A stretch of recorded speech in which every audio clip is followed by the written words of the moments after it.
Hi friends. तो फिर से स्वागत है हमारे लैंडमार्क जजमेंट की सेकंड लेक्चर में, जहाँ पे आज हम बात करने वाले हैं श्री शंकरी प्रसाद केस के बारे में। ये बहुत ही रिनाउंड केस है, ओके, जो कि लैंड रिफॉर्म से रिलेटेड है। इंडियन इंडियन जुडिशरी सिस्टम में और इंडियन कॉन्स्टिट्यूशन सिस्टम्स में और पार्लियामेंट्री सिस्टम सब जगह पे इस जजमेंट ने बहुत ही ज़्यादा इम्पैक्ट किया हुआ है, क्योंकि ये समहाउ जो सबसे बड़ा जजमेंट हुआ था basic structure of the constitution, जो आप सभी जानते होंगे, वैसे जो नहीं भी जानते, केशवानंद भारती का जो केस था उससे ये, यानी एक तरीके से बोला जाए कि पहला केस था जिसने धीरे धीरे धीरे जो कड़ी जुड़ती गई और आखिरी में जो चीज़ कनेक्ट हुई केशवानंद भारती केस में, जहाँ पे बेसिक स्ट्रक्चर ऑफ कॉन्स्टिट्यूशन यानी संविधान की मूल अवधारणा, ओके, मूल ढांचा, या फिर ये बोला जाए कि उसकी अवधारणा सामने आई। तो देखते हैं कि ये केस था क्या, इसके बैकग्राउंड क्या था। ओके, तो Bihar state, okay, Bihar state management and E state tenure act 1949 आता है। ओके, उसके थ्रू बिहार गवर्नमेंट, यानी कि सबसे पहले, यानी स्वतंत्र भारत में सबसे बड़ी चीज़ थी जमींदार बहुत ज़्यादा थे, जमींदार के पास ज़मीन इतनी ज़्यादा थी कि हम उसके बाद जो छोटे फार्मर्स थे उनके पास लैंड ही नहीं रहता था कि वो खेती क्या करें। और उस समय स्वतंत्र भारत में एक ही चीज़ प्रोमिनेंट थी, इक्वलिटी लानी है, ओके, यानी समानता लेके आनी है और प्रोडक्शन भी बढ़ाना है, ओके, और वो बिना लैंड रिफॉर्म्स के नहीं हो सकता था, क्योंकि जब तक कि एक स्वामित्वपति, और ये उनकी खुद की संपत्ति नहीं थी, वो भी उनको एक्वायर की थी, ब्रिटिश टाइम में उनने इसको एक्वायर किया था और इतने टाइम तक मेंटेन कर रहे थे, और कम नहीं था वो 100,000 माइल्स, और शंकरी प्रसाद के पास खुद ही 2900 स्क्वायर माइल्स की संपत्ति थी, ओके, लैंड के फॉर्म में। तो आप समझ सकते हो कितना बड़ा, कि जहां तक नज़र डालो आपको वहां पर केवल शंकरी प्रसाद जी की ही संपत्ति दिखाई देती है। ओके, तो Bihar state management of E state and tenancy act आया 1949, और उसने बोला कि हम लैंड रिफॉर्म्स करेंगे तो हम आपकी प्रॉपर्टी को एक्वायर करेंगे। तो शंकरी प्रसाद की लीडरशिप में बाकी के बाकी, जैसे मध्य प्रदेश, बिहार और यूपी साइड के जितने भी आपके वो थे जमींदार, वो सीधे से सीधे पटना हाई कोर्ट के उस समय चले गए, कि पटना हाई कोर्ट में गए, और पटना हाई कोर्ट ने उस समय ये बोल दिया कि जमींदारी, आज से अगर आपको जमींदारों से अगर आपको लैंड लेना है तो जस्ट कंपनसेशन देना पड़ेगा, यानी कि आपको इतने अमाउंट ऑफ दी, जितने अमाउंट की वो ज़मीन है उतना अमाउंट तो आपको जस्टिफिएबल वे में देना पड़ेगा। उस समय गवर्नमेंट के पास था नहीं पैसा, उनको एक्वायर करना था। तो उस समय फिर बात गई प्राइम मिनिस्टर जवाहरलाल नेहरू के पास। तो जवाहरलाल नेहरू ने उस समय चिट्ठी लिखी, उस समय के जो बिहार स्टेट के चीफ मिनिस्टर थे, ओके, उनके पास, कि मैं इस पे आगे कार्रवाई करूंगा, लेकिन फर्स्ट, पहले मैं इसको लेके, इस केस को लेके सुप्रीम कोर्ट तो जाऊंगा ही, लेकिन पहले मैं कॉन्स्टिट्यूशन में अमेंडमेंट करूंगा। तो इसके साथ ही इस केस के कारण पहला कॉन्स्टिट्यूशन अमेंडमेंट देखने को मिला, ओके, यानी 1949 में हमारा कॉन्स्टिट्यूशन लागू हो रहा है 26 नवंबर, ओके, 26 नवंबर 1949 में लागू हो रहा है। और फर्स्ट कॉन्स्टिट्यूशन अमेंडमेंट आप देख रहे हो लेस देन दी 2 इयर्स, ओके, वो फर्स्ट कॉन्स्टिट्यूशन अमेंडमेंट आ जा रहा है। तो जब फर्स्ट कॉन्स्टिट्यूशन अमेंडमेंट आया उसके बारे में देखेंगे क्या था। तो फिर शंकरी प्रसाद अपने सारे गुरु के साथ या अपने जितने भी जमींदार दोस्त थे उनके साथ चले गए सुप्रीम कोर्ट, और सुप्रीम कोर्ट ने जो रूलिंग दी वो एक लैंडमार्क रूलिंग बनी रही 14 सालों के लिए। वो क्या थी उसके ऊपर हम आगे ध्यान देंगे, ओके, और उसके क्या इम्प्लीमेंटेशन, क्या इम्पैक्ट रहे उसके ऊपर भी हम आगे बात करेंगे। तो देखा जाए तो जो फर्स्ट अमेंडमेंट था जो जवाहरलाल नेहरू लेके लाए थे, ओके, तो उससे उनने जो इंडियन कॉन्स्टिट्यूशन है उसके पार्ट 3, ओके, जो कि फंडामेंटल राइट्स है और क्वाइट अ इंपॉर्टेंट पार्ट है, उसमें 2 आर्टिकल इंक्लूड किए, आर्टिकल 31A और आर्टिकल 31B। ओके, तो आर्टिकल 31A क्या बोलता है? आर्टिकल 31A ये बोलता है कि अगर कोई लैंड एक्विजिशन लॉ लाया जाता है तो उससे इस हिसाब से अनकॉन्स्टिट्यूशनल नहीं बोला जाएगा कि उसने फंडामेंटल राइट्स का वायलेशन किया है, ओके। एंड यहाँ पे फंडामेंटल राइट्स बेसिकली जो इम्पैक्टेड हो रहा था लॉन्ग टाइम से, वो था article 19F, okay, article 19F था, जो कि क्या बोलता है, right to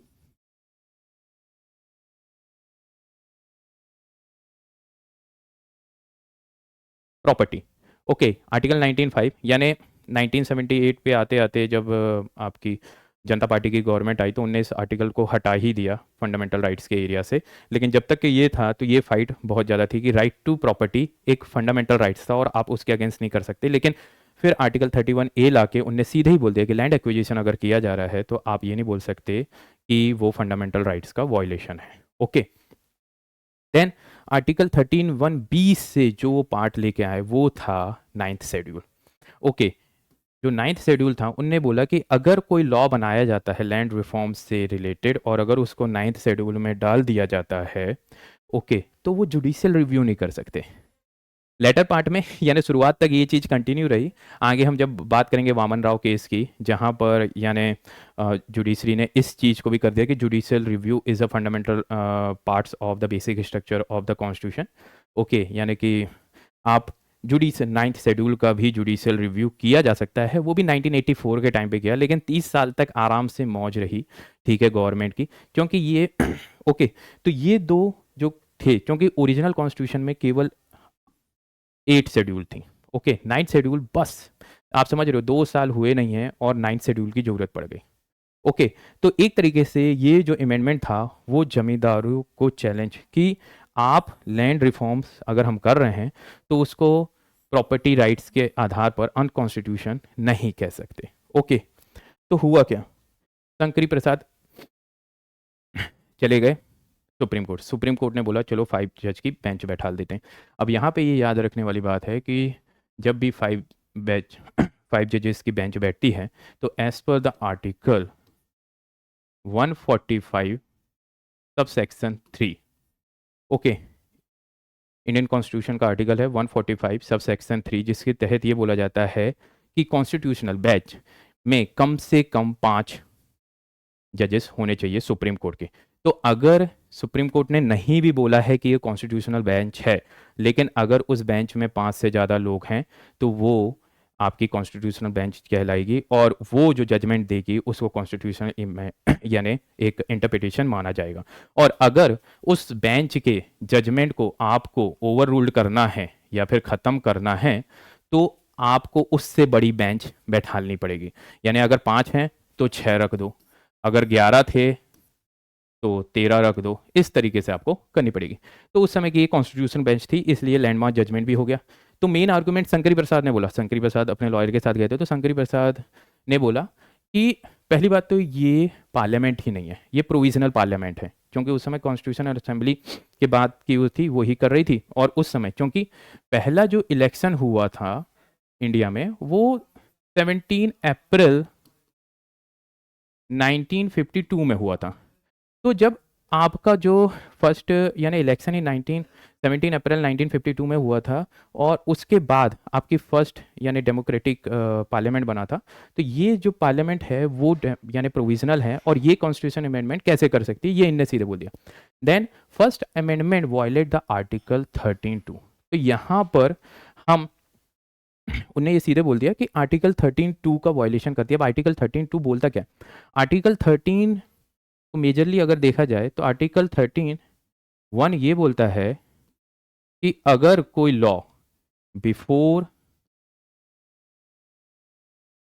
the implementation of the constitution ऐसा है जो फंडामेंटल राइट्स को इम्पैक्ट करता है तो उस लेवल तक वो ओमिटेड हो जाएगा।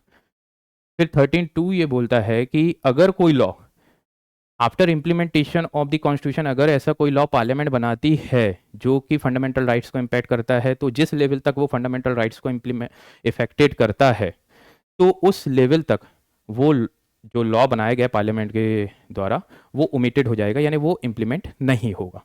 ओके, और 13(3) जो मेन इंटरेस्टिंग है उसमें बताया गया है कि लॉ में क्या क्या आते हैं। तो यहाँ पे बोला गया regulations, rules, by law, okay, यानी एक कस्टम्स, बहुत सारी चीज़ें इसमें लिस्ट में दे दी, लेकिन वहाँ पर कहीं पे भी 13(3) में ये मेंशन नहीं किया गया कि कॉन्स्टिट्यूशन अमेंडमेंट भी इसमें पार्ट आएगा। 13(3) अब वो जानबूझ के किया गया या फिर ऐसे करके, तो एक तरीके से ये डिबेट थी कि क्या 368 कॉन्स्टिट्यूशन अमेंडमेंट भी लॉ के अंतर्गत आता है या नहीं आता है। तो सुप्रीम कोर्ट ने पहला वाला आर्ग्यूमेंट था प्रोविजनल पार्लियामेंट, उसको तो खारिज कर दिया, बोले ये जस्टिफाई नहीं है। ओके, उसके बाद जो सेकंड वाला था कि आपका, उनने बोला कि यहाँ पर जो डिफरेंस है वो डिफरेंस है मेजरली ऑर्डिनरी लॉ और कॉन्स्टिट्यूशनल अमेंडमेंट में। तो ऑर्डिनरी लॉ डिफरेंट है और कॉन्स्टिट्यूशन अमेंडमेंट डिफरेंट है। उनने यानी सीधे से बोल दिया ओके कि जो ऑर्डिनरी लॉ के अंतर्गत जो ये लॉ वाली डेफिनेशन है उसके अंतर्गत कॉन्स्टिट्यूशन अमेंडमेंट नहीं आता। यानी 13(3) में जो बोला गया है कि कॉन्स्टिट्यूशन अमेंडमेंट पार्ट होगा लॉ का 13(3) में जो बोला नहीं गया है कि लॉ में कॉन्स्टिट्यूशन अमेंडमेंट नहीं है, तो कॉन्स्टिट्यूशन अमेंडमेंट लॉ का पार्ट नहीं है। वो वहाँ पे केवल जो लॉ की बात की गई है वो केवल ऑर्डिनरी लॉ यानी कि जो पार्लियामेंट के थ्रू जो लॉ बनाए जाते हैं वही बस उसके अंतर्गत आएंगे। ओके, तो अगर कॉन्स्टिट्यूशन अमेंडमेंट के थ्रू अगर कोई लैंड रिफॉर्म्स किया जाता है ओके, तो उसे फंडामेंटल राइट का वायलेशन नहीं माना जाएगा। लेकिन अगर कोई भी ऑर्डिनरी लॉ के थ्रू अगर फंडामेंटल राइट्स का वायलेशन किया जाता है तो उसे फंडामेंटल राइट्स का वायलेशन कंसिडर किया जाएगा। ये रूलिंग थी। तो एक तरीके से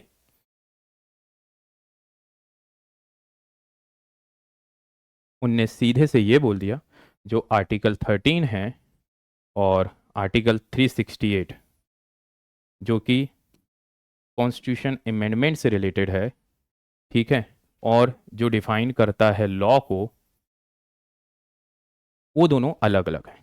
ओके, ये एक मेजर जजमेंट हो गया था। ओके, और इस तरीके से जमींदारी सिस्टम जो था अपहेल्ड की गई और जमींदारी सिस्टम को बोला गया कि अगर फर्स्ट अमेंडमेंट सही है, सॉरी यानी फर्स्ट अमेंडमेंट को अपहेल्ड किया गया और जमींदारी सिस्टम को एबोलिशन करने की स्टार्टिंग हुई। ओके, तो सिग्निफिकेंस ऑफ द जजमेंट क्या थी? इस जजमेंट की सबसे बड़ा सिग्निफिकेंट था कि पार्लियामेंट की फंडामेंटल राइट्स को अमेंडमेंट करने की पावर डिफाइन की गई कि हाँ, पार्लियामेंट फंडामेंटल राइट्स को अमेंड कर सकती है। किस लेवल तक कर सकती है ये सर्टन लेवल पे आगे जाके डिसाइड किया गया। ओके, और लैंड रिफॉर्म्स कब और कैसे किए जा सकते हैं वो डिफाइन किया गया कि लैंड रिफॉर्म्स अगर हो रहा है तो उसके कारण वो फंडामेंटल राइट्स का वायलेशन नहीं माना जाएगा। और उसके साथ साथ ये भी हुआ कि आपको जो पार्लियामेंट्री पावर है कि किस तरीके से पार्लियामेंट्री पावर आगे फंडामेंटल राइट्स के उसमें काम करेगी और किस लेवल तक करेगी, इस पे एक डिबेट शुरू हो गई और जो आगे जाके आपके केशवानंद भारती केस में जाके समहाउ यानी क्लेरिफाई हुई। ओके, तो यहाँ पे थोड़ा सा देख लेते हैं कि शंकरी प्रसाद थे कौन। ओके, और इस जजमेंट के बाद उनने क्यों क्या किया, क्योंकि वो एक तरीके से हार चुके थे। ओके, तो वो 1919 में उनका जन्म हुआ था, जमींदार थे और पंचकोटे यानी उस समय के वेस्ट बंगाल, अभी के वेस्ट बंगाल में आता है, तो वहाँ पे वो जागीरदार थे। ओके, और उनके पास अगर मैं बताऊं तो 2800 स्क्वायर माइल की ज़मीन थी, यानी इतनी बड़ी ज़मीन। और जब वो हार गए और उस समय की मैक्सिमम लैंडलॉर्ड्स ने ये किया था कि अपनी जो ज़मीन थी वो छोटे छोटे टुकड़ों में बांट दी, अपने रिश्तेदारों में बांट दी, क्योंकि एक सीलिंग लगा दी गई थी गवर्नमेंट के द्वारा कि अगर आपके पास 100 एकड़्स रहेगी तो 100 एकड़ से ऊपर जितना भी रहेगा हम आपसे एक्वायर कर लेंगे। तो वो सीलिंग लगा के उनसे बाकी एरिया लेने लगे। तो उनने अपने जितने भी रिश्तेदार थे, अपने जितने कज़न वजन से सब में वो ज़मीन बांट दी और फिर उस हिसाब से उस अपनी संपत्ति को बनाए रखा। और साथ में उनने उसके साथ साथ एक ट्रस्ट भी बना दिया, रिलीजियस ट्रस्ट, और इस तरीके से उनने मैक्सिमम अपनी ज़मीन सरकार के हाथ में जाने से बचा दी। ओके, लेकिन हमारे को मिला ये शंकरी प्रसाद का जजमेंट, जिसने बाद के बहुत सारे केसेस को, जहाँ पे फंडामेंटल राइट्स की बात हो चुकी थी कि फंडामेंटल राइट्स को लैंड रिफॉर्म्स के लिए कॉन्स्टिट्यूशन अमेंडमेंट किया जा सकता है। ओके, और उसको यानी कॉन्स्टिट्यूशन अमेंडमेंट अगर कोई ऐसा किया जा रहा है जो कि लैंड रिफॉर्म्स के लिए किया जा रहा है तो उसे फंडामेंटल राइट्स का वायलेशन नहीं माना जाएगा। वो सज्जन सिंह केस जो था 1964 तक कंटिन्यू रखा। ओके, इस पे फिर से सज्जन सिंह फिर से गए थे, वो हम केस जब रहेगा सज्जन सिंह उसमें बात करेंगे। लेकिन उसमें भी सेम चीज़ सुप्रीम कोर्ट ने मानी कि आर्टिकल 13 और 368 दोनों ही डिफरेंट हैं और आपको इन दोनों का आप कंबाइन नहीं कर सकते।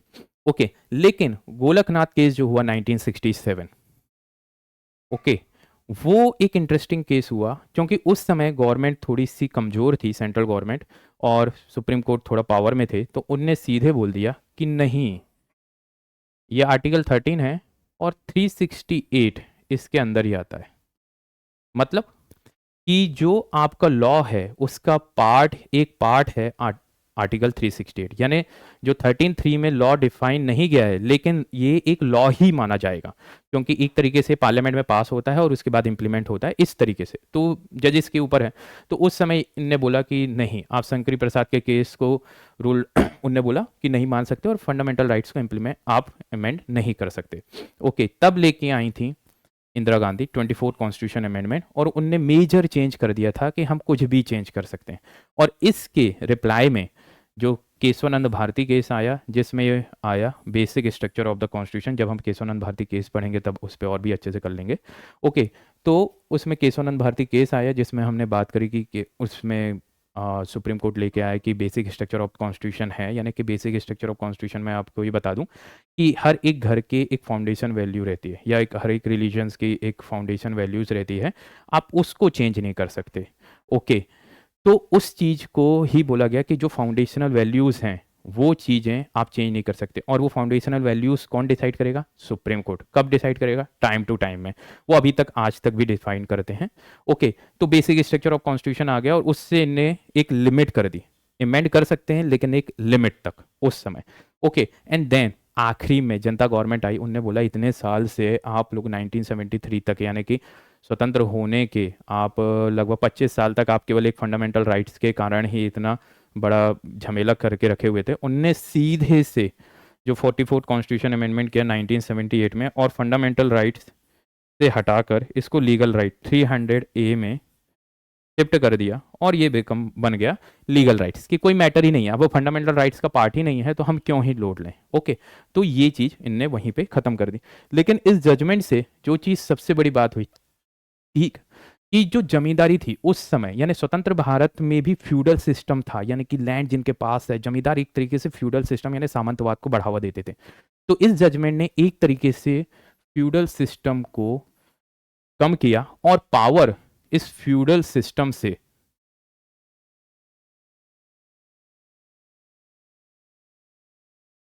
एक फ्यूडल सिस्टम से पावर जो गई पार्लियामेंट के पास गई। ओके, तो फर्स्ट अमेंडमेंट ने ये बता दिया कि पावर किसके पास रहेगी? पार्लियामेंट के पास, जो जनता के रिप्रेजेंटेटिव हैं उनके पास रहेगी।